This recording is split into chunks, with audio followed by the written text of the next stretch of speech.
নৈরাজ্য আগুন সন্ত্রাসের বিরুদ্ধে জনগণ ক্ষেপে উঠেছে। আওয়ামী লীগের নেতা কর্মীরা এখানে প্রমাণ করতে চায় যে এই ঢাকা আওয়ামী লীগের ঢাকা। হাসিনা ওয়াজেদ বৈধ প্রধানমন্ত্রী, এরা অবৈধ।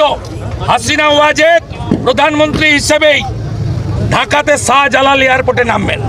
আজকে একটা প্রচ্ছন্ন একটা প্রচেষ্টা আছে ৭১কে ভুলিয়ে দেওয়ার। এটার বিরুদ্ধে কিন্তু আমাদেরকে সমস্ত বাংলাদেশের নাগরিককে তাদেরকে ঐক্যবদ্ধ হতে হবে। আওয়ামী লীগকে রাজনীতিতে দেখতে চায় দেশের ৫৭% মানুষ।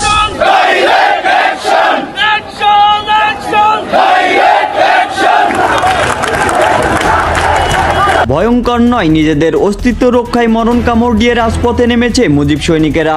আসন্ন বিজয় দিবসকে কেন্দ্র করে কঠোর আন্দোলনের ঘোষণা দিয়েছেন আওয়ামী লীগের সভাপতি শেখ হাসিনা। এরপরে রাজপথ দখল করে তাণ্ডব মিছিল শুরু করেছে আওয়ামী লীগ, ছাত্রলীগ সহ সাধারণ খেটে খাওয়া মানুষ। এছাড়া ওয়ার্ড ও পাড়া মহল্লায় তাদের অবস্থান ছিল। ঢাকা গাজীপুর মহাসড়কেও মিছিল করেছে আওয়ামী লীগ। বিএনপির অগ্নি সন্ত্রাস, নৈরাজ্য আগুন সন্ত্রাসের বিরুদ্ধে জনগণ ক্ষেপে উঠেছে। আওয়ামী লীগের নেতা কর্মীরা এখানে প্রমাণ করতে চায় যে এই ঢাকা আওয়ামী লীগের ঢাকা। ইতিমধ্যে জাতিসংঘের জরিপের তথ্য অনুযায়ী বাংলাদেশের ৫৭% মানুষ আওয়ামী লীগকে নির্বাচনে দেখতে চায়।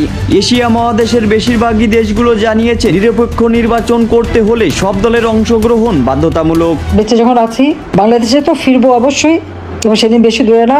এবং এই ইউনূস এবং তার গং, ওই উপদেষ্টা চোর সবকটা, আর তার ওই এনসিপি পার্টি একসময় সব ছাত্রলীগ করতো। ও গণভবনে যে আমার সাথে খুব ছবি আছে, এক বঙ্গবন্ধু যে একেবারে কেঁদে যার।